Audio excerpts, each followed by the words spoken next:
Good afternoon dear students. जैसा कि बेटा आप जानते हैं कि हमने अपने chapter classification of elements and periodicity in properties को स्टार्ट किया है और उसकी जो हमने लास्ट टाइम प्रॉपर्टी पढ़ी थी that was electron gain enthalpy. अब उसी इलेक्ट्रॉन गेन एंथैल्पी के रिलेटेड हमें थोड़ा सा और पढ़ना है और उसके बाद हमारी एक और property that is electronegativity start हो जाएगी। सो लेट अस बिगिन कि हमारे पास इलेक्ट्रॉन गेन एंथैल्पी में अब क्या क्या बचा है। तो सबसे पहले हमारे पास बचा है हाउ डू यू प्रिडिक्ट, या हम कहेंगे prediction of sign of electron gain enthalpy. आखिर हम इलेक्ट्रॉन गेन एंथैल्पी का साइन कैसे प्रिडिक्ट करते हैं, क्या क्या होता है इसका साइन। तो देखो बेटा, सबसे पहले क्या होता है, सबसे पहले आपके पास होता है फॉर ए कैटायन। अगर आपके पास कोई कैटायन होगा ना, कैटायन वो क्या करेगा हमेशा, कैटायन देखो पहले इलेक्ट्रॉन गेन एंथैल्पी है क्या, इट इज कि आप एक इलेक्ट्रॉन एडिशनल दे रहे हो किसी चीज को। अगर कोई चीज कैटायन है तो कैटायन तो उसको रेडिली एक्सेप्ट करेगा, और अगर कैटायन उसको रेडिली एक्सेप्ट करेगा मतलब बेटा उसका ये हो जाएगा कि उसमें एनर्जी रिलीज हो जाएगी। तो बेटा हम यही कहेंगे for a cation the electron gain enthalpy, जिसको मैंने EGE लिखा है, is always negative. The electron gain enthalpy is always negative. मतलब बेटा अगर आपके पास जैसे मान लो Na पॉजिटिव है, ठीक है, आप इसको एक इलेक्ट्रॉन दे रहे हो, अब ये गैसियस स्टेट में है तो आपके पास क्या बन जाएगा, Na बन जाएगा, सोडियम बन जाएगा गैसियस स्टेट का, ठीक है। और यहां पर जो आपके पास इलेक्ट्रॉन गेन एंथैल्पी का साइन होगा ना, ये साइन क्या होगा आपके पास, नेगेटिव, ठीक है। तो ऐसा आप समझो कि जब कोई चीज इलेक्ट्रॉन एक्सेप्ट करना चाहती है तो बेटा वो एनर्जी रिलीज करेगी, और जब कोई चीज इलेक्ट्रॉन एक्सेप्ट नहीं करना चाहेगी तो उसका इलेक्ट्रॉन गेन एंथैल्पी क्या होगा, दैट विल बी पॉजिटिव। मतलब वो नहीं एक्सेप्ट करना चाहता है और आप उसको दे रहे हो। ऑब्वियस सी बात है, whenever some process is done against the wish of anything, जैसे मान लो कोई एलिमेंट लेना ही नहीं चाहता है लेकिन फिर भी आप उसको दे रहे हो, उसकी विश के अगेंस्ट दे रहे हो बेटा उसको, तब आपको उसमें एनर्जी जरूर देनी पड़ेगी, और एनर्जी देना मतलब वहां पर वो पॉजिटिव साइन आ जाएगा, ठीक है। तो यहां पर बेटा दूसरा हमारे पास क्या होगा, for an anion, for an anion. बेटा अगर आपके पास कोई एनायन है, एनायन मतलब नेगेटिवली चार्ज, तो हम यहां पर क्या कहते हैं, हम कहते हैं the electron gain enthalpy is always positive. यहां पर क्या है हमारे पास, इट इज ऑलवेज पॉजिटिव। मतलब बेटा ये हो जाएगा कि अगर आप n-, ठीक है, n-, या फिर मैं अगर ऐसे कहूं, अगर आपके पास, पहले मैं बोलूं नहीं तो न्यूट्रल हो जाएगा, let like this n- gaseous state में बेटा आप इसको एक इलेक्ट्रॉन दे रहे हो, तो बेटा what does this become, this becomes n-2 gaseous. अब चूंकि आप एनायन को एक दे रहे हो तो क्या एनायन इलेक्ट्रॉन लेना पसंद करेगा, बिल्कुल भी नहीं करेगा। तो इसके लिए जो इलेक्ट्रॉन गेन एंथैल्पी का साइन होगा, that sign will be positive, ठीक है। अब ये हमने क्लास में भी लिख लिया है। अब दूसरी तरीके से बेटा आप सोचो, अगर आपके पास O- है, ठीक है, इफ यू हैव O- को बेटा आप एक इलेक्ट्रॉन दे दो तो ये क्या बन जाएगा, O-2, और ये भी बेटा गैसियस स्टेट में है और ये भी गैसियस स्टेट में है। तो यहां पर भी बेटा आपके पास डेल्टा EgHg, जहां पर आपको याद भी होगा मैंने कुछ अप्रोक्सीमेटली इसका वैल्यू आपको बोला भी था, that was 842 kilo joules per mole, ठीक है। तो एनायंस के लिए हमेशा और हमेशा जो इलेक्ट्रॉन गेन एंथैल्पी का साइन होता है, that sign is always positive. लेकिन बेटा मसला कहां पर फंस जाता है, मसला फंस जाता है हमारे पास न्यूट्रल स्पीशीज में। तो देखो बेटा इससे हमारे पास क्या पता चला, फॉर ए न्यूट्रल स्पीशीज,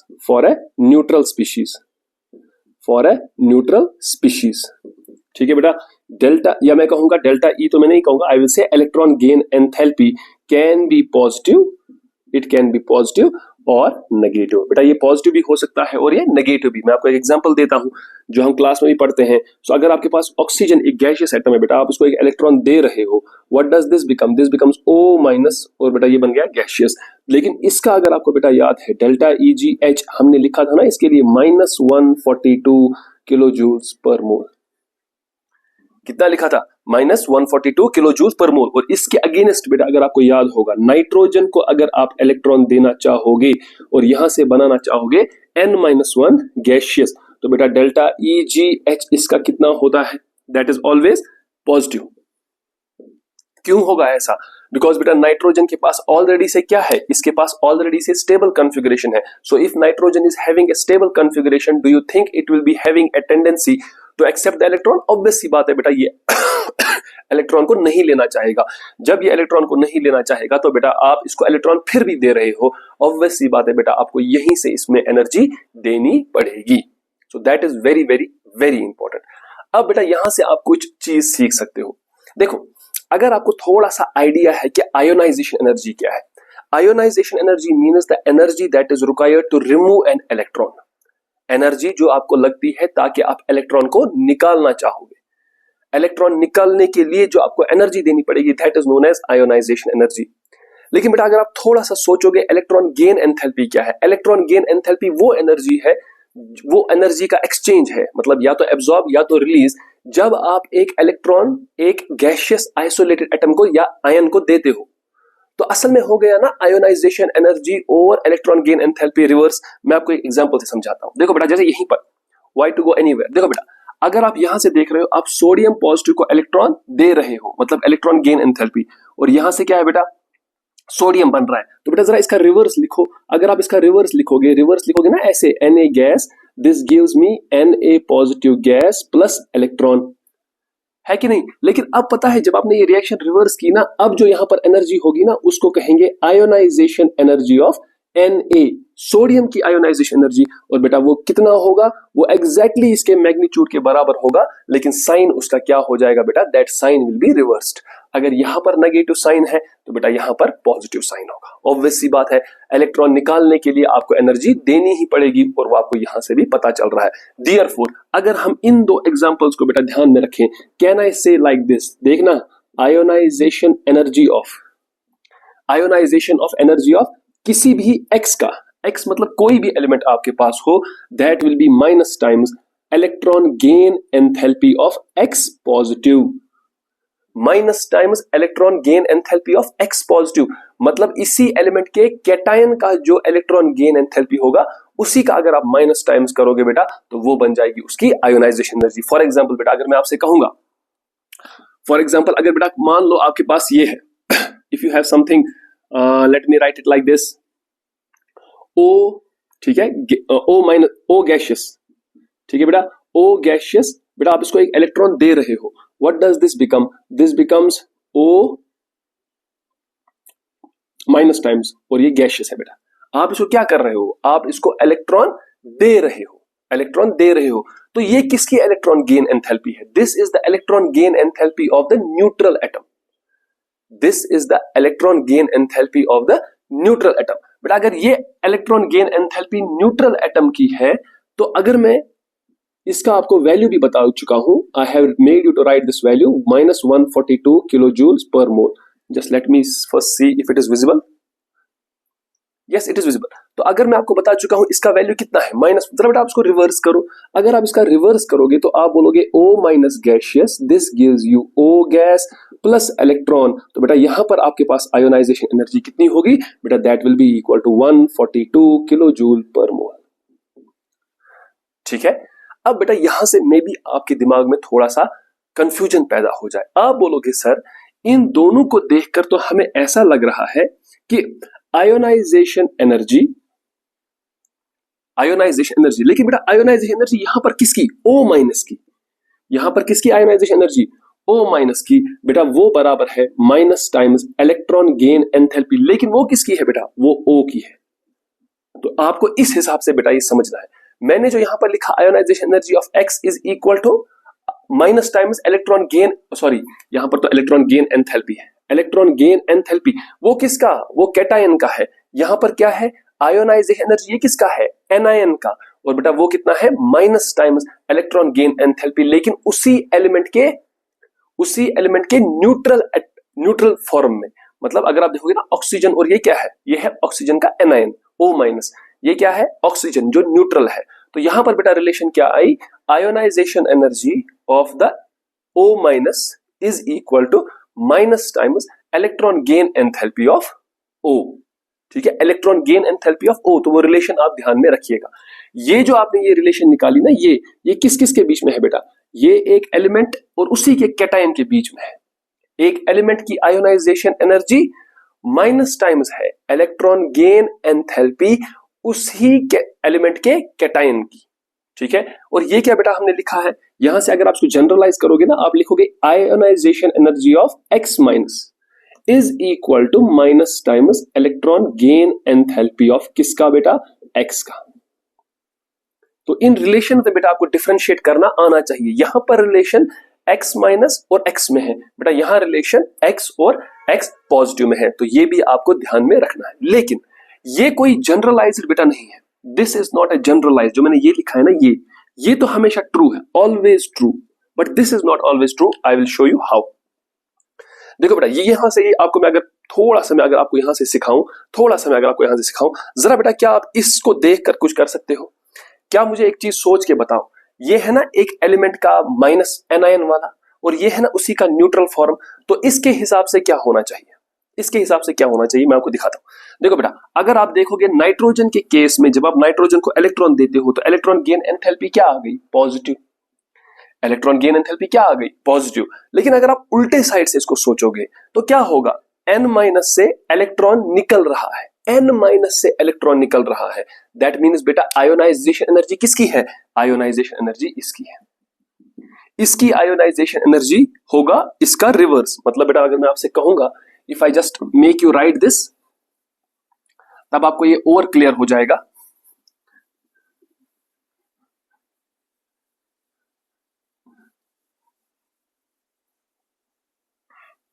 ठीक है, देखो बेटा, हमारे पास क्या होता है?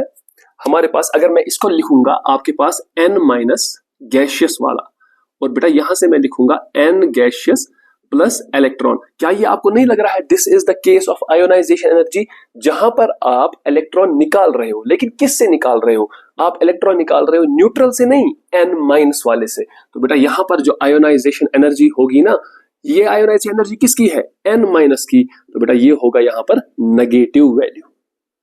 अब बेटा इससे आपके पास एक चीज सामने आई, हम जो हमेशा पढ़ते रहते हैं ना, ionisation energy is the energy given in order to remove the electron. लेकिन बेटा यहां पर आयोनाइजेशन एनर्जी गिवन नहीं है, बल्कि यहां पर आयोनाइजेशन एनर्जी रिलीज्ड है।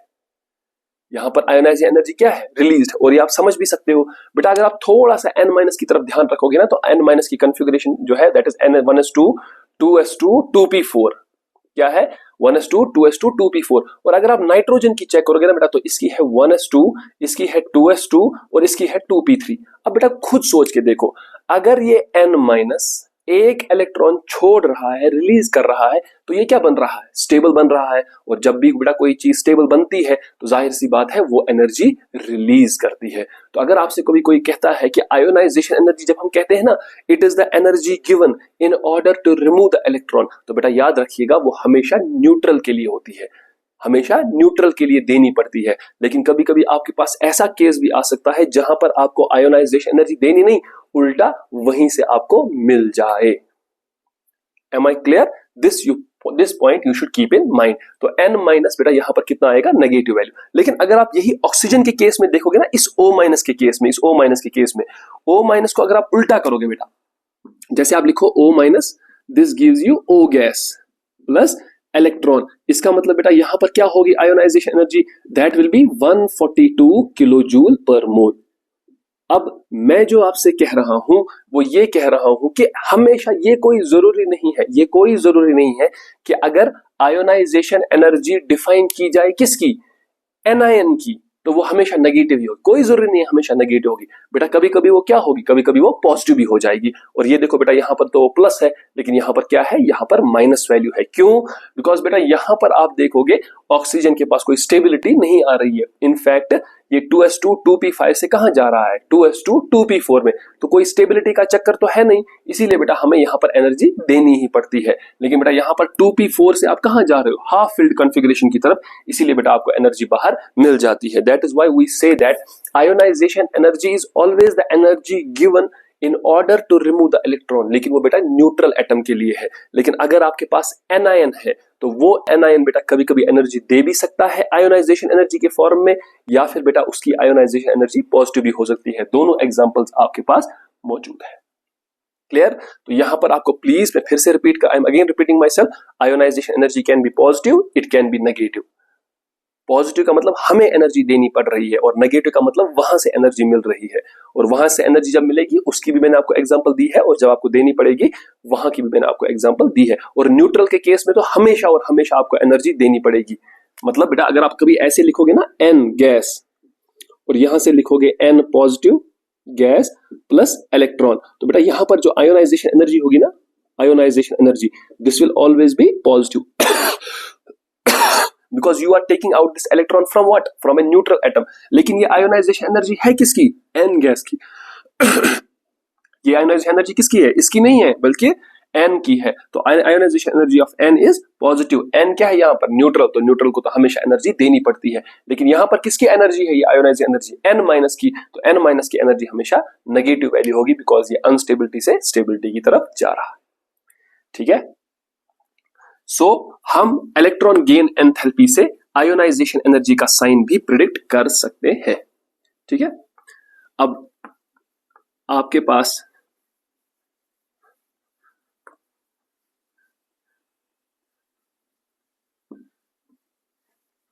ठीक है, अब देखिए बेटा, ठीक है, अब देखो बेटा यहां पर तो हम, जैसे मैं यहीं पर कहूंगा आपके लिए prediction of sign of ionisation energy. इससे पहले बेटा हमने इलेक्ट्रॉन गेन एंथैल्पी का साइन बोला था, अब आयोनाइजेशन एनर्जी का। तो बेटा सबसे पहले तो याद रखिएगा, अगर कैटायन है तो बेटा it is always positive. Cation के लिए तो आपको हमेशा एनर्जी देनी पड़ेगी बिकॉज कैटायन कभी भी नहीं चाहेगा अपना इलेक्ट्रॉन देना। वहां पर क्या होता है, फोर्स ऑफ अट्रैक्शन, लेकिन फिर भी अगर आप निकालना चाहते हो वहां से इलेक्ट्रॉन बाहर तो आपको एनर्जी देनी पड़ेगी। सो दिस इज ऑलवेज पॉजिटिव। लेकिन बेटा अगर आपके पास न्यूट्रल है, कोई चीज न्यूट्रल एटम है आपके पास बेटा, तो again this is always positive. ये भी क्या है, ये ऑलवेज पॉजिटिव है। न्यूट्रल से भी अगर आपको इलेक्ट्रॉन निकालना है बेटा तो आपको एनर्जी देनी ही पड़ेगी। लेकिन बेटा तीसरा केस जो इसका है दैट इज एनायन। तो एनायन के केस में बेटा हम क्या लिखेंगे, इट कैन बी पॉजिटिव और इट कैन बी नेगेटिव। दोनों एग्जांपल्स बेटा मैंने आपको दी हैं। जैसे अगर आप देखोगे एन माइनस, यहां पर आयोनाइजेशन एनर्जी क्या थी, माइनस, नेगेटिव वैल्यू था। लेकिन बेटा अगर आप O माइनस की बात करोगे तो यहां पर आयोनाइजेशन एनर्जी क्या था, दिस वाज पॉजिटिव वैल्यू। तो आयोनाइजेशन एनर्जी के रिलेटेड रूल क्या है बेटा, कैटायन की आयोनाइजेशन एनर्जी हमेशा पॉजिटिव, मतलब उसको हमेशा एनर्जी देनी पड़ेगी। न्यूट्रल को भी आपको हमेशा एनर्जी देनी पड़ेगी। लेकिन जो एनायन है आपके पास, एनायन में आपको एनर्जी देनी भी पड़ सकती है या कभी कभी आपको वहां से एनर्जी मिल भी सकती है। Is this clear? So this is very very important. I hope आपको समझ में आ भी गया होगा। अब देखिए बेटा इस तरीके से even for isoelectronic species,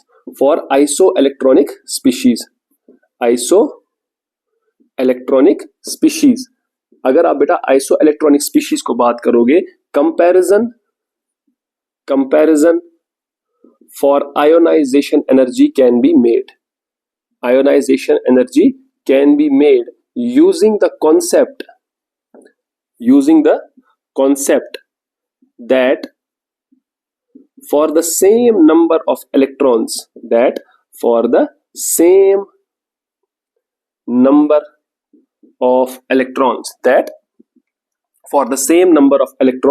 more is the value of Z, more is the energy, more is the ionization energy। ठीक है बेटा जी, अगर आपके पास आइसो इलेक्ट्रॉनिक स्पीशीज है मतलब उनमें नंबर ऑफ इलेक्ट्रॉन्स क्या है बेटा, दोज आर आइडेंटिकल, सेम है। अब जितना ज्यादा बेटा Z होगा, जितना ज्यादा प्रोटॉन्स होंगे न्यूक्लियस में, जाहिर सी बात है वो इलेक्ट्रॉन्स, चूंकि इलेक्ट्रॉन्स कांस्टेंट है, जितने ज्यादा Z होंगे वो इन इलेक्ट्रॉन्स को क्या करेंगे, जोर से पकड़ के रखेंगे। और जोर से अगर वो उसको होल्ड करके रखेंगे, पकड़ के रखेंगे बेटा, तो आपको ज्यादा एनर्जी वहां पर देनी पड़ेगी। इसीलिए बेटा अगर आप कंपैरिजन लगाओगे किस किस में, जैसे आप लगा रहे हो F माइनस, आप लगाओ O-2, बेटा आप लगाओ कंपैरिजन N-3 में, तीनों में क्या है, 10-10 इलेक्ट्रॉन है। अगर तीनों में बेटा 10-10 इलेक्ट्रॉन है, हम यहां पर कहेंगे इसका Z कितना है 9, इसका Z कितना है 8, इसका Z कितना है 7। So I can say F- की आयोनाइजेशन एनर्जी ज्यादा एज कंपेयर टू O-2 और इसकी आयोनाइजेशन एनर्जी ज्यादा एज कंपेयर टू N-3। ठीक है, जैसे बेटा अब आपके पास मान लो you have something like this, F-, you have O-2, you have N-3, you have Na positive, बेटा you have now Mg+2, you have now Al+3। अगर आप देखोगे सब के सब आइसो इलेक्ट्रॉनिक है, सब में कितने इलेक्ट्रॉन्स हैं, 10-10 इलेक्ट्रॉन्स हैं। आपको अगर आयोनाइजेशन एनर्जी का ऑर्डर बोलना है तो सबसे ज्यादा आयोनाइजेशन एनर्जी बेटा एल्युमिनियम+3 की होगी। फॉलोड बाय बेटा मैग्नीशियम +2 की होगी, मैग्नीशियम के बाद बेटा Na+ की होगी, Na+ के बाद F-1 की होगी, उसके बाद O-2 की होगी और बेटा लास्ट में आपके पास N-3 की होगी. This will be the correct order for ionisation energy. Isoelectronic species के लिए भी रूल याद रख लीजिएगा, जितना ज्यादा उसका एटॉमिक नंबर होगा आयोनाइजेशन एनर्जी भी ज्यादा होगी. और लॉजिक भी इसका यही है, एटॉमिक नंबर ज्यादा मतलब नंबर ऑफ प्रोटॉन ज्यादा, नंबर ऑफ प्रोटॉन ज्यादा बेटा तो इलेक्ट्रॉन्स पर जो होल्ड होगा न्यूक्लियस का वो बहुत ज्यादा होगा. Now even if you want to remove the electron from such a kind of high force of attraction, obvious thing is that you need to apply more energy, or in other words we can say ionization energy will be higher. I hope बेटा ये आपके पास clear हो गया होगा. ठीक है, अब बेटा इसके बाद हमने इलेक्ट्रॉन गेन एंथैल्पी भी कवर कर लिया. हमारे पास नेक्स्ट जो प्रॉपर्टी है दैट इज इलेक्ट्रोनेगेटिविटी. इलेक्ट्रोनेगेटिविटी है, यस इट इज इलेक्ट्रोनेगेटिविटी.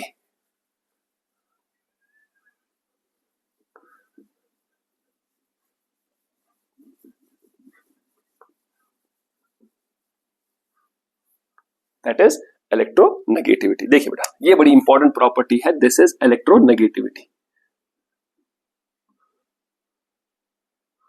ठीक है, electronegativity. What do you mean by electronegativity? बेटा it is the tendency, it is the tendency of an atom, it is a tendency of an atom to attract the shared pair of electrons,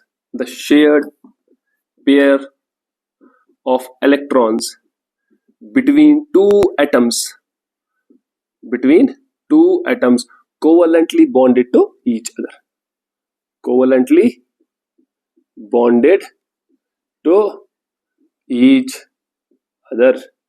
तो बेटा अब ये क्या है? What is this electronegativity? बेटा electronegativity is simply the tendency of an atom to attract the electrons of a covalent bond between the two atoms towards itself. क्या मतलब? आपको अगर ये ज्यादा भारी लग रहा होगा, बेटा मान लीजिए हमारे पास दो एटम्स हैं ए और बी, और इन दोनों ने आपस में एक कोवलेंट बॉन्ड बनाया है. And from 10th class you know that covalent bond is formed by the sharing of electrons. That means इस बॉन्ड बनाने में एक इलेक्ट्रॉन किसने दिया होगा? ए ने, और बेटा एक इलेक्ट्रॉन किसने दिया होगा? बी में, और दोनों के बीच में क्या बन गया? बॉन्ड बन गया. अब इस शेयर्ड पेयर ऑफ इलेक्ट्रॉन्स को, मतलब इन दो इलेक्ट्रॉन्स को, अगर ए ज्यादा इलेक्ट्रोनेगेटिव है, उसका मतलब समझिएगा, अगर ए ज्यादा इलेक्ट्रोनेगेटिव है तो ये इन दोनों इलेक्ट्रॉन्स को थोड़ा सा अपनी तरफ खींचेगा, ज्यादा अपनी तरफ रखेगा. हालांकि अगर आप देखोगे बॉन्ड बनने के लिए कितने इलेक्ट्रॉन्स चाहिए? दो इलेक्ट्रॉन चाहिए. तो ए ने भी एक दे दिया, बी ने भी एक दे दिया, means there is a 50-50% contribution from both the atoms. लेकिन उस दूसरे एटम को यानी कि बी को, जो इलेक्ट्रॉन उसका था ये वाला, इसको ए अपनी तरफ खींच रहा है. न सिर्फ इसको अपनी तरफ खींच रहा है बल्कि अपना इलेक्ट्रॉन तो उसी के पास है. तो हम इसको कहेंगे A is more electronegative as compared to B, or in other words we can say B is less electronegative as compared to A. So this tendency of A to attract the covalent bonded electrons, covalently bonded, ये बन गया ना कि बीच में covalent bond, इन दोनों electrons को ideal situation तो ये थी कि ये बीच में रहना चाहिए, जितना ए से दूर उतना ही किससे दूर? बी से दूर. लेकिन चूंकि ये दोनों डिफरेंट एटम्स हैं तो किसी की इलेक्ट्रोनेगेटिविटी ज्यादा होगी और किसी की इलेक्ट्रोनेगेटिविटी कम होगी. मतलब किसी की टेंडेंसी इस दो इलेक्ट्रॉन्स को अपनी तरफ लाने की ज्यादा होगी और किसी एटम की टेंडेंसी इन दोनों इलेक्ट्रॉन्स को अपनी तरफ लाने की ज्यादा नहीं होगी. एक की ज्यादा, एक की कम होगी बेटा. तो जो ज्यादा है, जिसके पास टेंडेंसी ज्यादा है इसको अपनी तरफ लाने की, बेटा उसको हम कहते हैं मोर इलेक्ट्रोनेगेटिव. और जिसकी टेंडेंसी कम है बेटा उसको हम कहते हैं less electronegative. And this tendency is what we know as electronegativity. So electronegativity is the tendency of an atom to attract the bonded pair of electrons towards itself. ठीक है, ये बहुत इंपॉर्टेंट है. ऐसा नहीं, मान लो बेटा आप ऐसे समझो, अगर बी के पास लोन पेयर भी है ना, मान लो, ठीक है, लोन पेयर ऑफ इलेक्ट्रॉन्स भी है, तो हम इन लोन पेयर की बात ही नहीं कर रहे हैं, हम बी के उस इलेक्ट्रॉन की बात कर रहे हैं जो बॉन्ड बनाने में काम आ गया है. ठीक है, so the tendency of an atom to attract the bonded pair of electrons towards itself is known as electronegativity. लेकिन बेटा एक बात याद रखिएगा, मान लीजिए यहां पर तो हमने ये कहा कि इसको बेटा ऐसे रिप्रेजेंट करते हैं, एक्स से रिप्रेजेंट करते हैं, एक्स ऑफ ए, और बेटा यहां पर इसको एक्स ऑफ बी, और हमने क्या कंडीशन ली बेटा, ए की इलेक्ट्रोनेगेटिविटी ज्यादा है एज कंपेयर टू बी। अब बेटा सोचना, अगर ए की इलेक्ट्रोनेगेटिविटी बी से ज्यादा है तो इलेक्ट्रॉन्स दोनों किसकी तरफ होंगे, ऑक्सीजन सॉरी ए की तरफ होंगे, और अगर ए की तरफ होंगे बेटा तो यहां पर इस पर एक चार्ज लिखी जाती है, that is known as delta minus. ठीक है, और अगर इलेक्ट्रॉन्स इससे दूर जा रहे हैं, किससे दूर जा रहे हैं, बी से दूर जा रहे हैं, तो बेटा इस पर एक चार्ज आ जाती है delta plus, and we say that the molecule has now become polar. ऐसे मॉलिक्यूल को जिसमें क्या हो, डेल्टा माइनस की चार्ज हो और जिसमें डेल्टा प्लस की चार्ज हो, बेटा आप देखोगे उस मॉलिक्यूल को कहा जाता है पोलर। लेकिन बेटा आप सोचिए, अगर मेरे पास एक मॉलिक्यूल है जो ए और ए का बना हुआ है, दैट मींस बेटा दिस इज हेटेरोएटॉमिक मॉलिक्यूल, एंड बेटा दिस इज होमोएटॉमिक मॉलिक्यूल, है कि नहीं। होमोएटॉमिक मॉलिक्यूल में बेटा मुझे जरा सोच कर बताइए, या आप ये खुद सोचिए कि ये दोनों इलेक्ट्रॉन्स कहां होंगे, क्या ये इस ए की तरफ होंगे, नहीं, क्या ये इस ए की तरफ होंगे, नहीं। क्यों नहीं होंगे बेटा, बिकॉज ये दोनों एटम्स आइडेंटिकल है, तो जितनी इसकी इलेक्ट्रोनेगेटिविटी उतनी ही इसकी इलेक्ट्रोनेगेटिविटी। तो इन दोनों में से क्या किसी पर डेल्टा माइनस की चार्ज आएगी, क्या किसी पर डेल्टा प्लस की चार्ज आएगी, नहीं आएगी ना। तो बेटा इसी मॉलिक्यूल को हम कहते हैं नॉन पोलर। तो such a molecule which does not have a delta minus delta plus charge, बेटा इसी को हम कहते हैं partial charge, partial negative, partial positive. ठीक है, जिस मॉलिक्यूल में partial negative partial positive charge नहीं होती है, that is known as non polar, और जिसमें ये होता है that is known as polar molecule. और अगर आपको एग्जांपल भी चाहिए रियल लाइफ में, बेटा वाटर, क्या है, वाटर है हमारे पास। बेटा अब मैं आपको यहां पर बता भी देता हूं, मैंने क्लास में भी बहुत बार बताया है, oxygen is more electronegative as compare to hydrogen. तो इस ऑक्सीजन और इस हाइड्रोजन में कौन सी चार्ज कैसे डिस्ट्रीब्यूट होगी, ये दोनों इलेक्ट्रॉन्स जो है ये ज्यादा ऑक्सीजन की तरफ होंगे, तो बेटा यहां पर इस पर डेल्टा माइनस आएगी और इस हाइड्रोजन पर डेल्टा प्लस, और इस कोवलेंट बॉन्ड से भी इस हाइड्रोजन पर डेल्टा प्लस और यहां पर एक और, तो बेटा यहां पर बन जाएगा 2 डेल्टा माइनस, यहां पर बनेगा डेल्टा प्लस, यहां पर बनेगा delta plus. What is delta plus and delta plus, 2 delta plus, यहां पर क्या है 2 डेल्टा माइनस, तो 2 डेल्टा प्लस 2 डेल्टा माइनस तो 0 हो जाएगा, न्यूट्रल हो जाएगा मॉलिक्यूल। लेकिन मुझे ये सिर्फ आपको समझाना है कि अगर मैं आपसे कहूंगा इज वाटर पोलर और non polar, the obvious answer is water is a polar molecule, water is a polar molecule. तो बेटा वाटर आपके पास क्या है, एक पोलर मॉलिक्यूल है। लेकिन बेटा अगर मैं आपसे ये कहूंगा कि आपके पास हाइड्रोजन मॉलिक्यूल है, बोले बेटा क्या ये पोलर है या नॉन पोलर है, ऑब्वियस सी बात है बेटा ये नॉन पोलर मॉलिक्यूल है, this is a non polar molecule. So I hope कि अब आपको ये समझ में आ गया होगा। अब बेटा जी यहां पर मैं आपको एक और चीज बता देता हूं, this is very important again. अब देखिए बेटा क्या है, अगर आपने ये देख लिया कि जैसे हमारे पास अभी मैं आपको एक एग्जांपल बताता हूं, let me just give you an example. बेटा अभी मैंने एक बॉन्ड बनाया था, किस किस के बीच में, O और H के बीच में। लेकिन अगर बेटा मैं यही बॉन्ड बनाऊं ना O और F के बीच में, अब देखो बेटा O और H के बॉन्ड के केस में बेटा ऑक्सीजन पर आएगी डेल्टा माइनस, इस पर आएगी डेल्टा प्लस। क्यों, because electronegativity of oxygen is greater than electronegativity of hydrogen. लेकिन बेटा अगर मैं इसकी बात करूं, इस वाले की, तो बेटा यहां पर ऑक्सीजन पर आएगी डेल्टा प्लस, फ्लोरीन पर आएगी delta minus, because electronegativity of fluorine is greater than electronegativity of oxygen. इसका मतलब क्या हुआ बेटा, इसका मतलब ये हुआ कि इलेक्ट्रोनेगेटिविटी किसकी ज्यादा है किसकी कम है, बेटा ये डिपेंड करता है कि आप किस एटम के रेस्पेक्ट में देख रहे हो। अगर मैं कहूं यहां पर ऑक्सीजन की इलेक्ट्रोनेगेटिविटी क्या है, आप कहोगे ज्यादा। अगर मैं कहूंगा यहां पर ऑक्सीजन की इलेक्ट्रोनेगेटिविटी क्या है, आप कहोगे कम।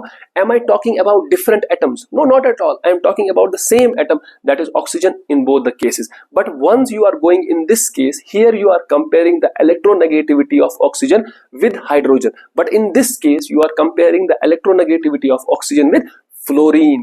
What does this mean? This means that electronegativity is a relative term. Electronegativity is a relative term. Electronegativity is a relative term. मतलब किसके रेस्पेक्ट में आप देख रहे हो, तब जाकर आप इलेक्ट्रोनेगेटिविटी डिफाइन करते हो। इसका मतलब ये नहीं कि अगर हम कहेंगे ऑक्सीजन की इलेक्ट्रोनेगेटिविटी ज्यादा है तो अब हमेशा के लिए ज्यादा होगी, नहीं। अब आपको ये देखना पड़ेगा कि ऑक्सीजन ने बॉन्ड किसके साथ बनाया है, तो जिसके साथ बॉन्ड बनाया है उसके रेस्पेक्ट में ऑक्सीजन की इलेक्ट्रोनेगेटिविटी या तो ज्यादा होगी या ऑलमोस्ट बराबर होगी या कम हो जाएगी बेटा। That is very very very important. अब बेटा एक चीज समझ लीजिएगा, मैं आपको एक चीज बता रहा हूं, आपको मे बी थोड़ा सा यहां पर ये डाउट हो रहा होगा कि इलेक्ट्रॉन एफिनिटी क्या होता है। इलेक्ट्रॉन एफिनिटी होता है जब हम एक आइसोलेटेड गैसियस एटम को इलेक्ट्रॉन प्रोवाइड करवाते हैं, ऐड करवाते हैं। कहां से? इन्फिनिटी से। और यहां पर भी आपने देखा इलेक्ट्रोनेगेटिविटी में हो सकता है आपको थोड़ा कंफ्यूजन हो रहा हो, कहीं इलेक्ट्रॉन एफिनिटी और कहीं इलेक्ट्रोनेगेटिविटी एक तो नहीं है। नहीं बेटा, ये एक नहीं है, ये दोनों अलग अलग चीजें हैं। मैं आपको इसमें डिफरेंस भी बताऊंगा, दोनों में डिफरेंस क्या है, ठीक है।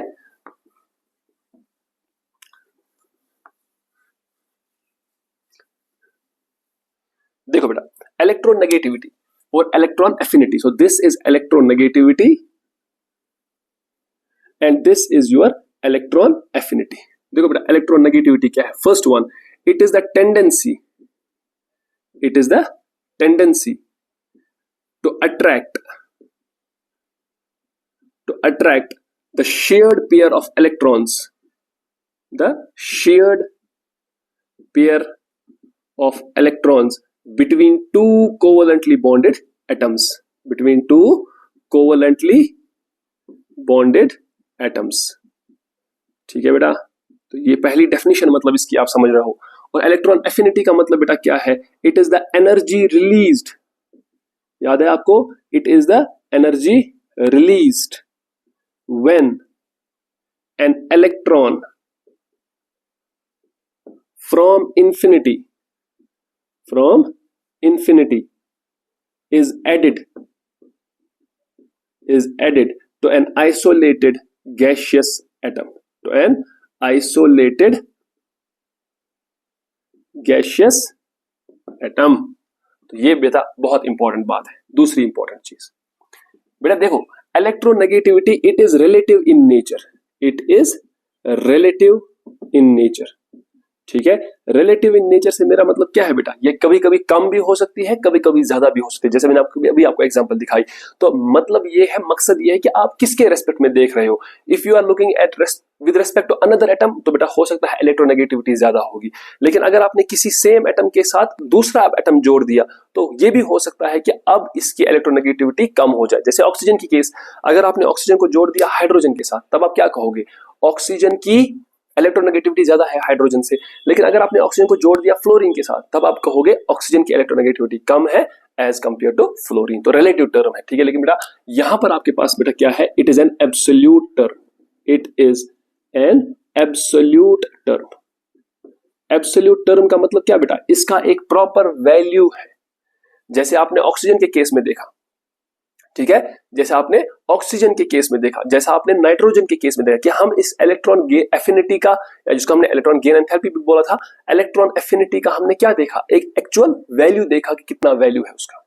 यहां पर कोई वैल्यू नहीं है, ये एक रिलेटिव टर्म है। जैसे आप करते हो, याद करो मोल कॉन्सेप्ट में, स्पेसिफिक ग्रेविटी और रिलेटिव डेंसिटी। तो स्पेसिफिक ग्रेविटी हो, स्पेसिफिक ग्रेविटी हो और वेपर डेंसिटी हो, दोनों क्या है? रिलेटिव टर्म्स है बेटा। उसी तरह से इलेक्ट्रोनेगेटिविटी भी क्या है? एक रिलेटिव टर्म है। इट हैज नो यूनिट्स, इसका कोई यूनिट नहीं है बेटा, इट हैज नो यूनिट्स। लेकिन बेटा इसके यूनिट्स भी है। इट्स यूनिट्स आर क्या? इलेक्ट्रॉन वोल्ट पर एटम, या फिर बेटा इसको बोलते हैं किलो जूल पर मोल, या फिर बेटा इसको बोलते हैं किलो कैलोरीज पर मोल। किसी भी तरीके से आप चाहो बोल सकते हो, ठीक है। This is again very important thing. And number fourth, और जो इसमें नंबर लास्ट है बेटा, it has a fixed value. It does not have a fixed value. इसका इलेक्ट्रोनेगेटिविटी का जो है, it does not have a fixed value, it does not have a fixed value. Electronegativity का कोई फिक्स्ड वैल्यू नहीं होता है बेटा। अब it has a fixed value, it has a fixed value, ठीक है। अब इलेक्ट्रोनेगेटिविटी का कोई फिक्स्ड वैल्यू नहीं है लेकिन इसका क्या है? इसका एक फिक्स्ड वैल्यू है किसका, इलेक्ट्रॉन एफिनिटी का। तो ये चार डिफरेंसेस जो है बेटा ये आपको पता होनी चाहिए, what is the difference between electronegativity and what is the difference between electron affinity. So I hope बेटा ये आपको अच्छे से समझ में आ गया होगा।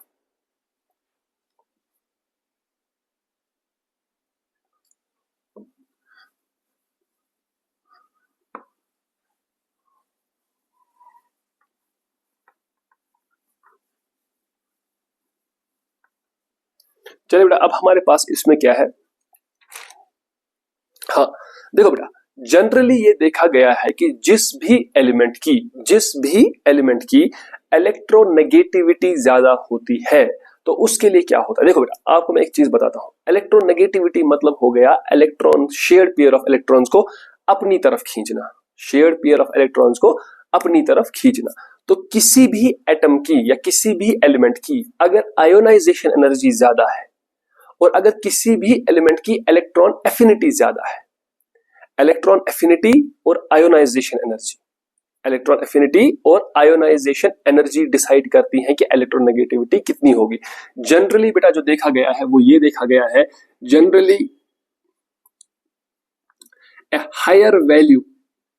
a higher value of electronegativity means, generally a higher value of electronegativity means higher ionization energy and higher electron affinity।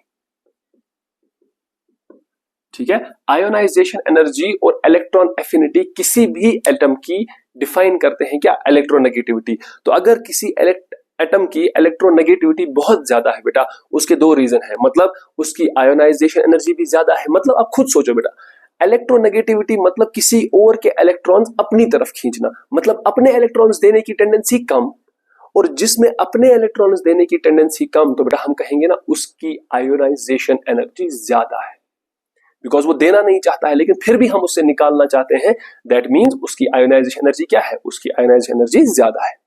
और इलेक्ट्रॉन एफिनिटी क्या है, मतलब क्या एक एटम पसंद करता है उस पर इलेक्ट्रॉन आ जाए कि नहीं आ जाए। जाहिर सी बात है बेटा अगर एक एलिमेंट या अगर एक एटम चाहता है कि उस पर इलेक्ट्रॉन दूसरे का भी आ जाए तो बेटा हम कहेंगे ना उसकी इलेक्ट्रॉन एफिनिटी ज्यादा। तो मतलब अगर इलेक्ट्रॉन एफिनिटी ज्यादा और अगर आयोनाइजेशन एनर्जी ज्यादा, जाहिर सी बात है बेटा उस एटम की इलेक्ट्रोनेगेटिविटी भी क्या हो जाएगी, वो भी ज्यादा हो जाएगी।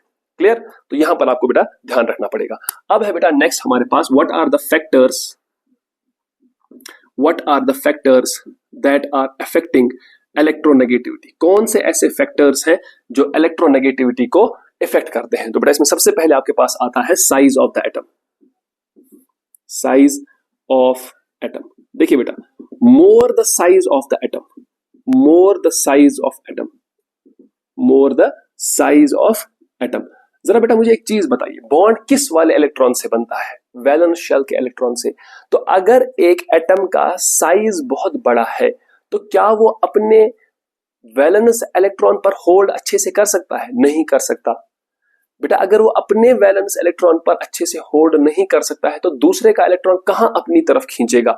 That means we can write more the size of the atom more away the covalently bonded electrons. ध्यान से देखना बेटा मैंने क्या लिखा, the covalently bonded electrons are from the nucleus, है ना, ठीक, are from the nucleus, hence less is the electronegativity, less is the electronegativity. तो जितना ज्यादा एक एटम का साइज होगा उसके खुद के इलेक्ट्रॉन्स न्यूक्लियस से दूर होंगे, खुद के इलेक्ट्रॉन्स न्यूक्लियस से दूर होंगे बेटा, तो मतलब दूसरे को कहां से खींचेगा जब अपने नहीं पकड़ पा रहा है।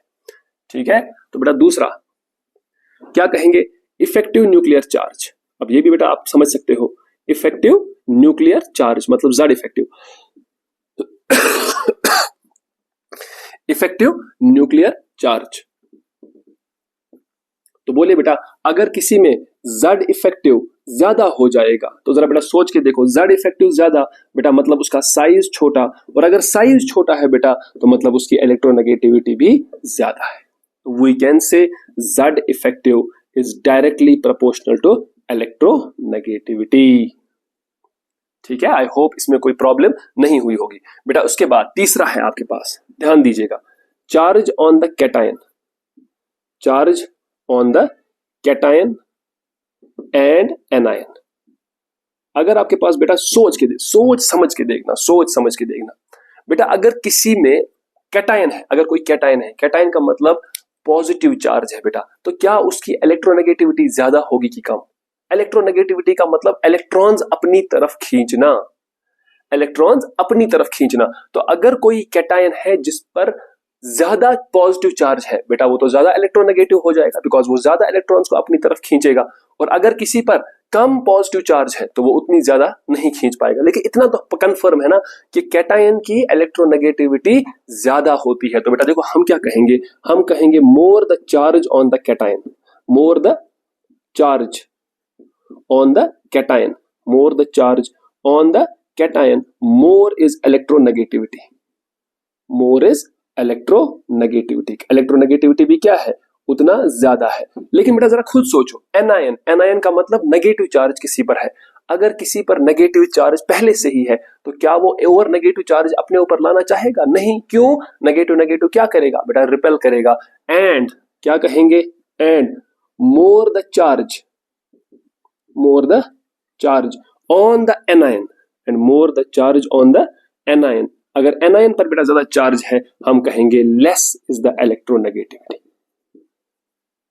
Less is the electronegativity. I hope बेटा ये आपको अच्छे से समझ में आ गया होगा। मतलब what is this, charge on the cation is directly proportional to electronegativity, and बेटा I can also write charge on the anion is inversely proportional to electronegativity. मतलब जितनी ज्यादा पॉजिटिव चार्ज, इलेक्ट्रोनेगेटिविटी उतनी ज्यादा, जितनी ज्यादा नेगेटिव चार्ज उतनी electronegativity come. But बेटा याद रखिएगा, but this should be for same atom, for same atom या फिर एलिमेंट आप कह सकते हो। क्या मतलब बेटा मेरा उससे मेरा मतलब बेटा ये है कि अगर आपके पास मान लीजिए ये आ गया Fe+2, अगर आपके पास बेटा Fe+ आ गया और अगर आपके पास Fe+3 आ गया, क्या ये तीनों सेम एटम के हैं? यस, आयरन के हैं तीनों। इस पर +1 की चार्ज, +2 की चार्ज, +3 की चार्ज। बेटा आई कैन राइट किसकी इलेक्ट्रोनेगेटिविटी ज्यादा, तो Fe+3 की इलेक्ट्रोनेगेटिविटी ज्यादा एज कंपेयर टू Fe+2, उसकी इलेक्ट्रोनेगेटिविटी ज्यादा एज कंपेयर टू Fe+।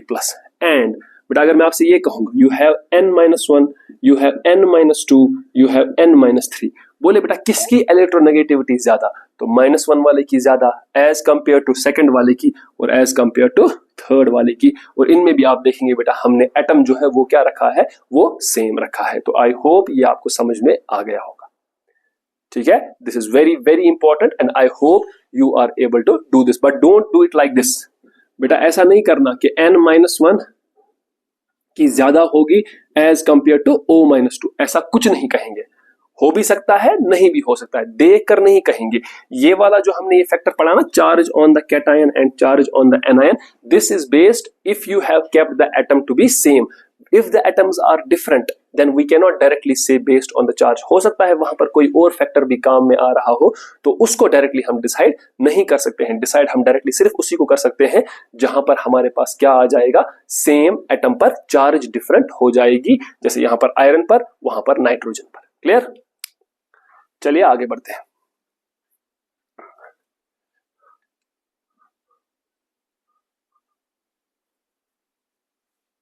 ठीक है, लेट अस मूव फर्दर।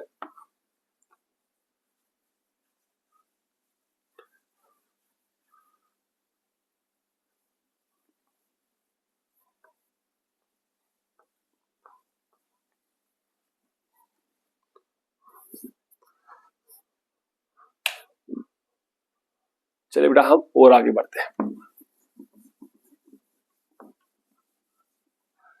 देखो बेटा इसके बाद है हमारे पास ट्रेंड्स, और एक और फैक्टर भी है बेटा, सॉरी एक और फैक्टर भी है, दैट इज हाइब्रिडाइजेशन।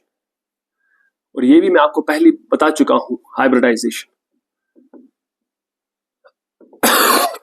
हाइब्रिडाइजेशन भी मैंने आपको पहले से ही बता दिया है। क्या? देखो, more the S character, more the S character, more is the electronegativity, more is the electronegativity. बेटा आपको याद है हमने हाइब्रिडाइजेशन किया है sp, sp2, sp3।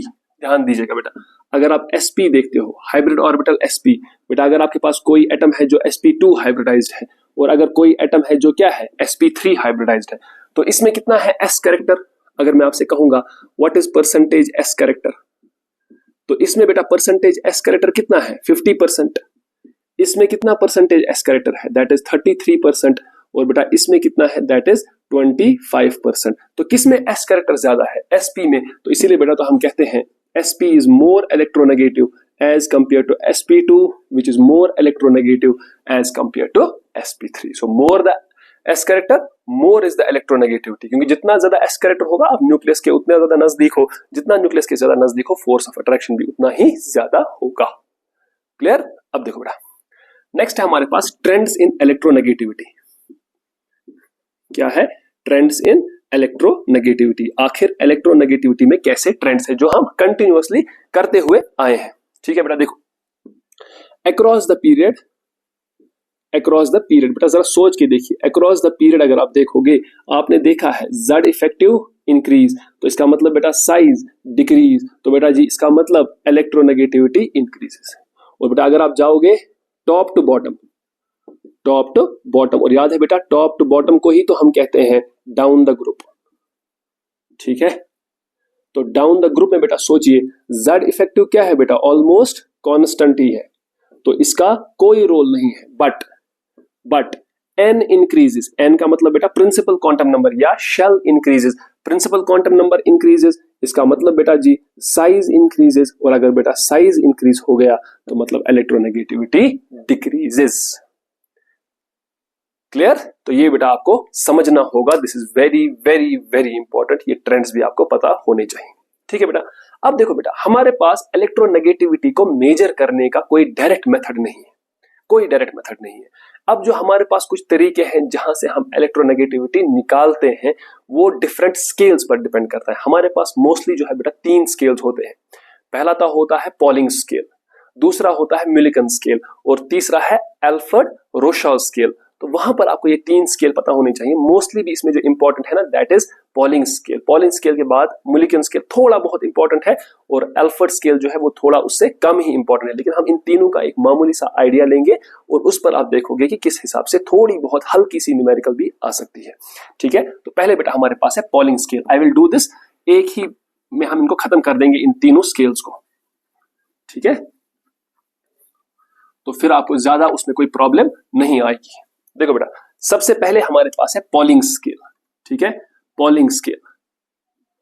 अब देखिए बेटा सबसे पहले इंपॉर्टेंट चीज जो है ना इसमें आपको ये समझना होगा, पॉलिंग स्केल में हम इलेक्ट्रोनेगेटिविटी का डिफरेंस का वैल्यू निकालते हैं। हियर वी आर गेटिंग क्या बेटा, here we obtain the difference, here we obtain the difference between the electronegativities of the two covalently bonded atoms, of the two covalently bonded atoms। तो जो दो atoms covalently bonded हैं उनके बीच की जो electronegativity difference, keep this thing in mind, difference की बात हो रही है, एग्जैक्ट वैल्यू की बात नहीं हो रही है। तो देखो बेटा आपके पास दैट इज, देखो बेटा कैसे, डेल्टा EN AB मतलब electronegativity difference between A and B, बेटा ये बराबर होता है 0.208। This is equal to 0.208 under root of, देखो कैसे, bond energy of AB minus times, यहां पर बेटा एक और रूट है, bond energy of AA into bond energy of BB। ठीक है, एंड बेटा यहां पर ख्याल रखिएगा what is AB, EAB, what is this, this is bond energy of AB, bond energy of AB। AB bond की जो बॉन्ड एनर्जी है उसको कहेंगे EAB। ठीक है बेटा, what is EAA, EAA is the bond energy of किसका, AA का।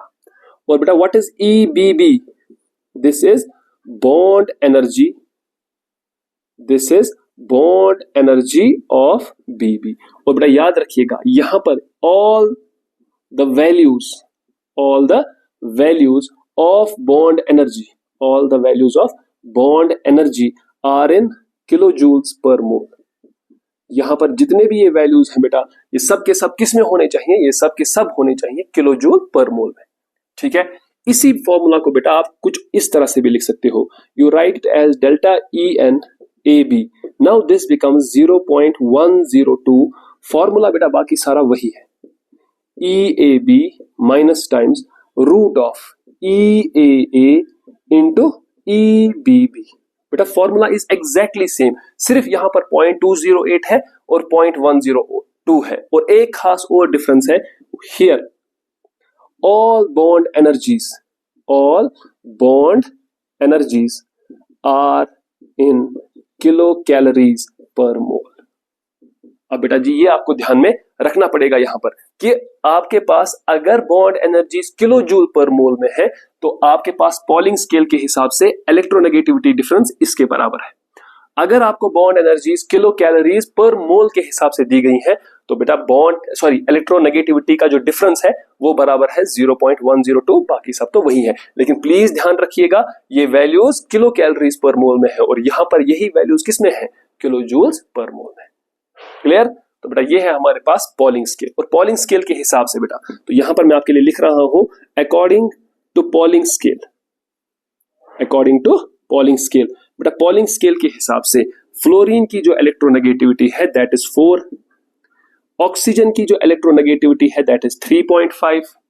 ठीक है बेटा, इसके हिसाब से नाइट्रोजन की जो इलेक्ट्रोनेगेटिविटी है दैट इज 3। बेटा इसके हिसाब से नाइट्रोजन और इसके हिसाब से जो कार्बन की है दैट इज 2.1। ठीक है, क्लोरीन की बेटा जो है दैट इज 3.1। बेटा सोडियम की जो है दैट इज 0.9। अब आप बोलोगे सर अभी तो आपने थोड़ी देर पहले कहा कि इलेक्ट्रोनेगेटिविटी का डिफरेंस हमें मिलता है, हमें एब्सोल्यूट वैल्यू नहीं मिलता है, तो फिर आप ये वैल्यूज कैसे लिख रहे हो? तो बेटा ये याद रखना चाहिए यहां पर हमने फ्लोरीन को रेफरेंस लिया है, फ्लोरीन की खुद से ही मान ली है कितनी, 4 खुद से ही मान ली है, और बाकी जो सारे वैल्यूज आए हैं वो सब के सब कहां से आए हैं, इलेक्ट्रोनेगेटिविटी डिफरेंस से। मतलब उन्होंने अपना कंपाउंड किसके साथ बनाया होगा, फ्लोरीन के साथ। अब यहां पर जो बेटा ये एक और चीज समझ लीजिएगा, this electronegativity difference always represents higher electronegativity value minus lower electronegativity value. ये बेटा बहुत ही इंपॉर्टेंट पॉइंट है, very very important point that you should keep always in your mind कि पॉलिंग स्केल में जो आपको ये डेल्टा ई एन मिलता है ना ए बी, इसका मतलब हमेशा होता है higher electronegative value minus lower electronegative value. ठीक है, so this is very very important. अब मैंने क्या लिया होगा, फ्लोरीन का मैंने खुद से एज्यूम कर लिया 4, तो बाकियों की निकाली जाएगी विद रिस्पेक्ट टू फ्लोरीन। ठीक है, so that is what you need to keep in mind. ठीक है, this delta E N A B always represents higher electronegativity value minus lower electronegativity value. ठीक है, अब देखिए बेटा यहां पर हमारे पास एक और चीज जो आएगी दैट इज, मैं आपको एक छोटी सी इस पर एक न्यूमेरिकल भी करवा देता हूं तो उसके हिसाब से आप इसको याद रख सकते हैं।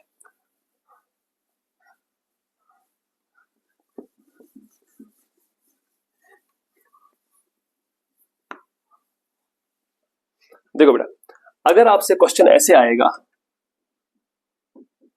Calculate delta E N A B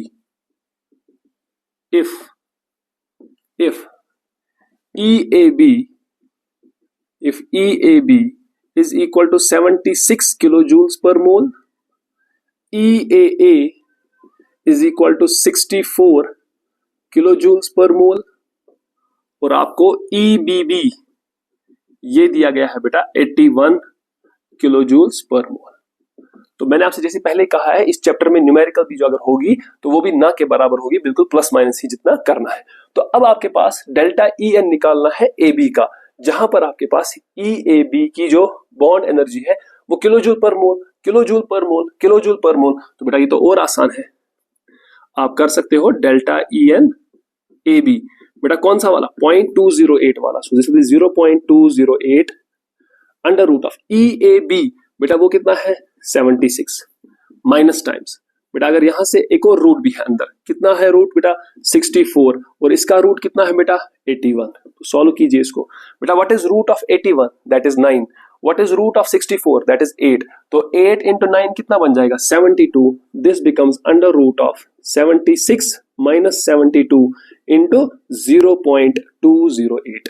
This is equal 76 minus 72 बेटा how much is that, that is 4।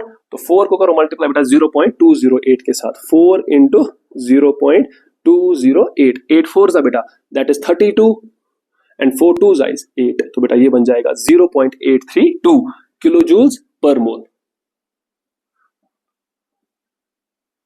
नहीं 0.832, सिर्फ इतना आएगा बेटा, सिर्फ इतना ही आएगा 0.832। व्हाट डज दिस मीन, इसका मतलब बेटा ये हुआ कि आपके पास ए और बी की जो इलेक्ट्रोनेगेटिविटी डिफरेंस है बेटा, वो डिफरेंस कितनी है 0.832। बेटा अगर मैं आपसे कहूंगा इफ सपोजिंगली बेटा मैं कहता हूं if electronegativity of A is greater than electronegativity of B. चलो हम मान ले कि electronegativity of A is greater than electronegativity of B, and बेटा आपको यहां पर इलेक्ट्रोनेगेटिविटी ऑफ बी दी गई होगी 1.168। क्वेश्चन आपसे कह सकता है फाइंड इलेक्ट्रोनेगेटिविटी ऑफ ए, तो आप ए की इलेक्ट्रोनेगेटिविटी ढूंढ लीजिए। अब देखो बेटा हमसे क्या पूछा गया है, हमें क्या इंफॉर्मेशन दी गई है कि ए की इलेक्ट्रोनेगेटिविटी बी से ज्यादा है और बी की इलेक्ट्रोनेगेटिविटी कितनी है 1.168। हमको किसकी निकालनी है, ए की बेटा। तो हमें ये पहले से ही पता है इन दोनों की डिफरेंस कितनी है 0.832। अब बेटा ये भी तो मैंने आपको बोला है ना कि इस इलेक्ट्रोनेगेटिविटी डिफरेंस का मतलब बड़े में से छोटा निकालो। बड़ा कौन है, बड़ा ए है, छोटा कौन है बी। तो मतलब बेटा इसका मतलब ये भी हो सकता है XA minus XB that is equal to how much 0.832। इसका मतलब बेटा electronegativity of A is equal, इसको उठाकर उधर फेंको, so this becomes 0.832 plus B की इलेक्ट्रोनेगेटिविटी बेटा वहीं से 1.168 दी गई है। अगर आप इसको ऐड करोगे तो बेटा आप देखोगे ये 2 बन जाएगा। तो इलेक्ट्रोनेगेटिविटी ऑफ ए कितना है बेटा 2 है। क्लियर। तो इस हिसाब से बेटा आपको ये सवाल सॉल्व करना होता है और बहुत इजी है, देयर इज नॉट एनी कोई खतरनाक सवाल नहीं है, बिल्कुल प्लस माइनस का ही सवाल खेल चल रहा है यहाँ पर। ठीक है, उसके बाद बेटा हमारे पास जो नया स्केल आता है that is Millikan scale, that is Millikan scale. और बेटा मिलिकन स्केल भी क्या है, this gives us the absolute value, this gives us the absolute value of electronegativity, absolute value of electronegativity of an atom या element। ठीक है, Millikan scale हमें किसी भी एटम या एलिमेंट की एब्सोल्यूट इलेक्ट्रोनेगेटिविटी देता है। याद कीजिएगा पॉलिंग स्केल डिफरेंस देता है, मिलिकन स्केल एब्सोल्यूट वैल्यू देता है। और बेटा याद रखिएगा electronegativity of any element m according to Millikan scale is equal to ionization energy of m plus electron affinity of m। बेटा इन दोनों का वो एवरेज लेता है, क्या ले लेता है, एवरेज ले लेता है। और बेटा आपको ये पता होना चाहिए यहां पर here ionisation energy and electron affinity भी है, should be in electron volts per atom, should be in electron volts per atom.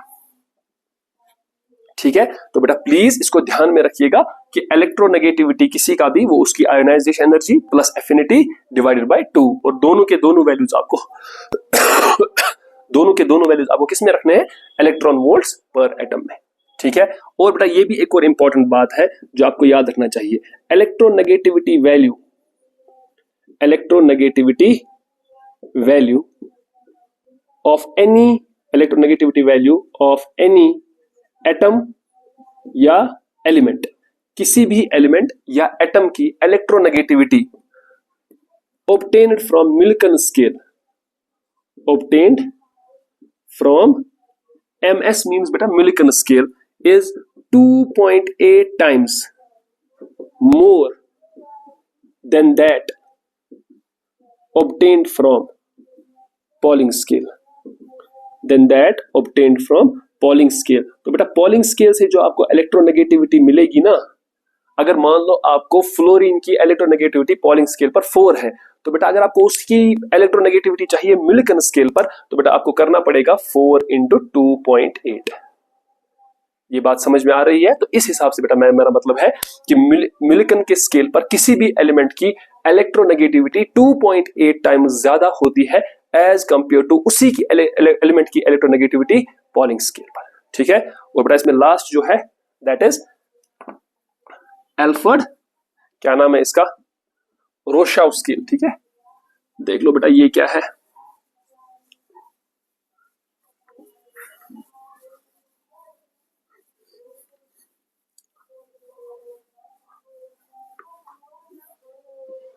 देखो बेटा हमारे पास जो तीसरा है दैट इज एल्फर्ड रोशाव स्केल। ठीक है, ठीक, देखो बेटा ये क्या कहता है, ये कहता है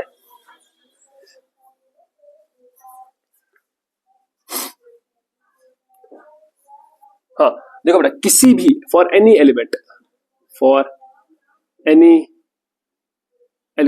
किसी भी एलिमेंट के लिए जो इलेक्ट्रोनेगेटिविटी होती है एल्फर्ड रोशाव स्केल पर बेटा वो बराबर होती है 0.356 divided by are square into उसका effective nuclear charge, where R is the radius of the element expressed in एंगस्ट्रम्स।